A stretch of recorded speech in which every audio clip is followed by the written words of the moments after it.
Lots of things have happened the past few weeks. We left Essaouira. We're leaving tomorrow. We're leaving tomorrow. We're having pie. And look at all these people. Look at them. Look at all the people. We sailed to Fuerteventura, unexpectedly arriving in Fuerteventura. And then now we're here in Las Palmas. It was quite a journey. Lots of wind, 30 knots of wind, 4 different crew members, all aboard Pepita at the same time. I left my little kitty. Lupulo is leaving. Yeah. He's going with my friend Hamza because he's gonna live a better life on the farm. He's a sea cat, but he's also a farm cat. And we've decided it's the best option for everybody. Isn't that right? And a lot more happened. We just cleared customs. We're leaving, believe it or not. They didn't find anything. They didn't see the 3 tons of coke. Yeah. Leave the hole. I made some poor decisions as a captain, taking so many people that have very little sailing experience, some none at all. And I decided to expose them to 30-ish knot winds, 3+ meter waves, rough conditions. And I said, you guys will do it. You guys will be fine. And honestly, I've done this before. I've exposed my friends, my loved ones, to things that were a little bit over their heads. Luckily, yet again, nobody has gotten hurt. It's forced me to really review myself and review my position as a captain of a sailing vessel and crew. It's a mess in here.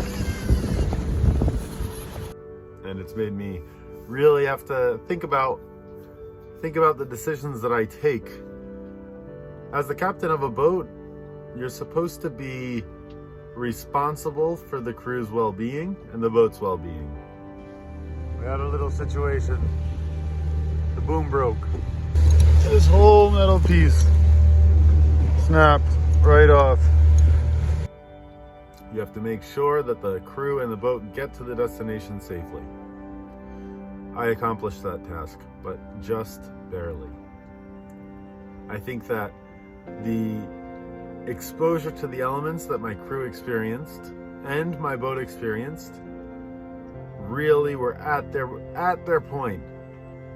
And I had crew members say to me, "Tim, I think we're in over our heads, and I'm worried about our safety." Those 2 items are very important because it shows that, okay, Tim, you're right there. You're right at the point where total disaster can take hold. I underestimated the conditions and I overestimated the crew. It was a recipe for disaster. I am really quite lucky that nothing serious happened. We lost 2 crew members. They died. We killed them. We repaired the thing. And Amin just cooked a tagine.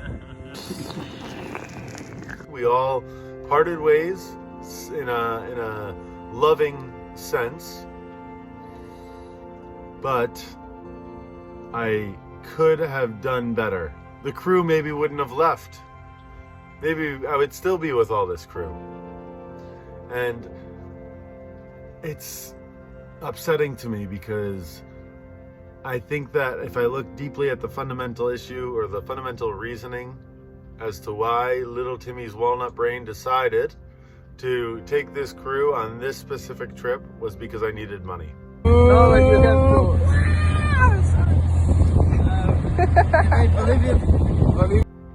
And I decided for the crew that this extreme adventure was tolerable And I said, you will be able to handle it.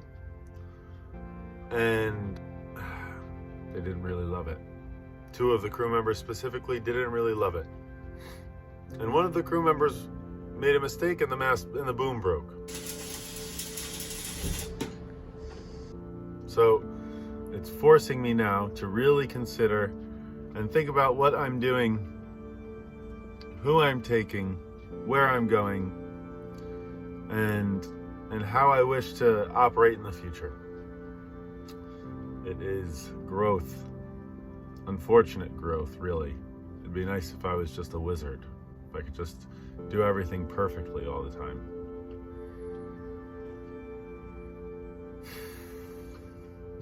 That's definitely not the case with me.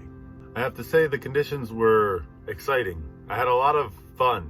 Personally, I had a lot of fun. It's been fun! It was nice to have crew on board. It was nice to sail really fast. Mr. Ramin. Oh, buenos días. Buenos días. Muy buenos Salam días. alaikum ya Bashir. But on this trip, there was a lot of seasickness. A number of things broke, not only the boom.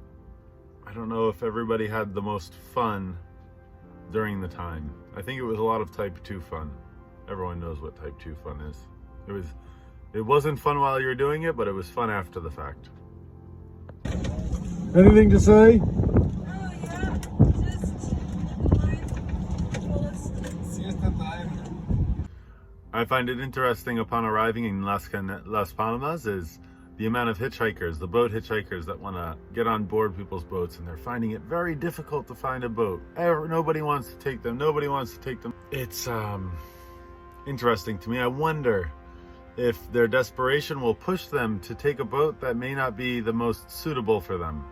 That sense of desperation I understand very well, because it was the same sense of desperation that they have to get on a boat that I had to bring people on my boat, because I needed the funds to move the boat.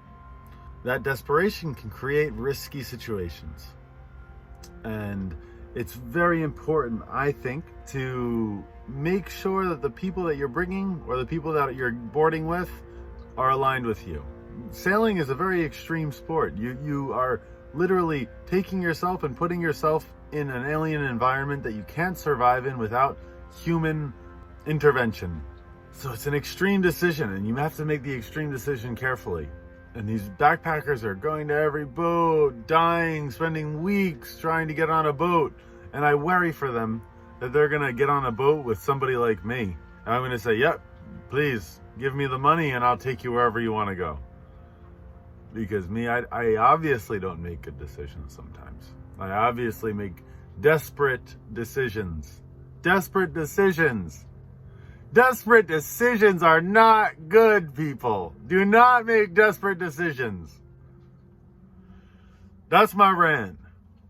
On the other side of things, the people that I've exposed to these extreme experiences generally come out and say, Tim, I was scared during the process, but I'm really grateful for the experience. I think that sometimes we are a little too sheltered and protected in this life. And we need to expose ourselves to this reality. Like, oh, I'm scared. Oh, I feel nervous. Oh, I'm gonna die. And then you live. And that intensity of life, I think makes you value life a little bit more. So, I can go on a rant about how I'm a terrible captain and I made poor decisions, and I can go on a rant on how I think society babies us a little bit, at least in the Western world. And, you know, that's the conflict that I have within my own head. It's like, how much to baby somebody, how much to protect them, how much to inform them, and how much to allow them to question, and how much to allow them to make a decision on their own, and how much to push somebody, because I know myself, I'll put myself in extreme situations, sometimes too extreme for most people. And I don't have a good gauge as to what's normal for somebody who doesn't go out in extreme environments very often. So I'm not a very good person to ask, per se, is this going to be too much for me?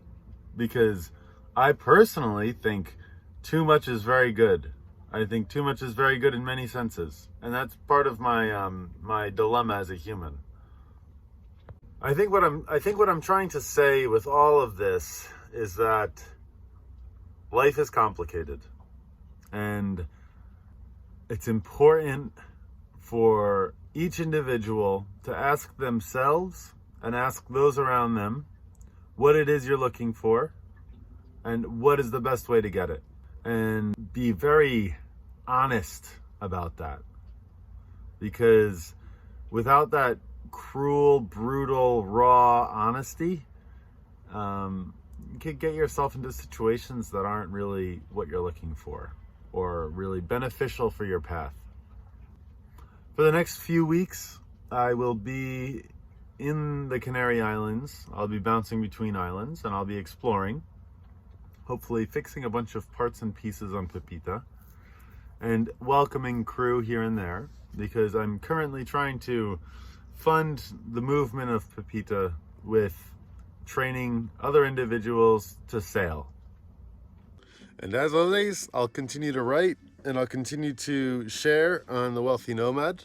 I want to thank everybody on The Wealthy Nomad for, for the people that have become paid subscribers and the people that are still just free subscribers. I really appreciate the support. It's keeping me going. It's keeping me thinking, and it's keeping me sharing with all of you. So if you feel any sort of interest in supporting the travels and continuing to receive stories and thoughts from the road, subscribe.